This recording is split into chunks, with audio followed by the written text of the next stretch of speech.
Hello everyone, welcome to Sumalatha YouTube channel. ఈ రోజు మనం ఈ వీడియోలో ఒక ఇంపార్టెంట్ క్వశ్చన్ అనేది నేర్చుకుందాం.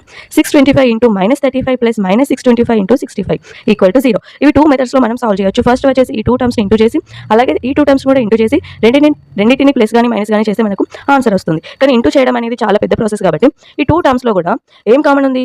625 అనేది కామన్ ఉంది. కాబట్టి మనం 625ని కామన్ తీసుకున్నట్లయితే మనకు ఫస్ట్ టర్మ్లో ఏం మిగులుతుంది? -35 ప్లస్ ఇంటూ మైనస్ -625 అనేది కామన్ వెళ్ళిపోయింది. ఏం మిగులుతుంది మనకి ఇక్కడ అంటే 65. Next 625 into -35 -65 minus into minus plus కాబట్టి 5 + 5 10 6 + 3 9 9 + 1 10 మనకు 65 మైనస్ అని గుర్తుంది కాబట్టి పెద్ద నెంబర్కి మనకు -100 అనేది వస్తుంది. 65 ఇంటూ 100 65 పక్కకు 2 సున్నాలు అనేవి యాడ్ చేస్తే మనకు 65 ఇంటూ -100 అనేది వస్తుంది. మైనస్ ఉంది కాబట్టి ప్లస్ ఇంటూ మైనస్ -62,500 అనేది ఆన్సర్. ఓకే ఫ్రెండ్స్, నా వీడియో కనుక మీకు నచ్చినట్లయితే లైక్ చేయండి, షేర్ చేయండి. ఇలాంటి మరిన్ని వీడియోస్ కోసం మన ఛానల్ని సబ్స్క్రైబ్ చేసుకోండి. Thank you.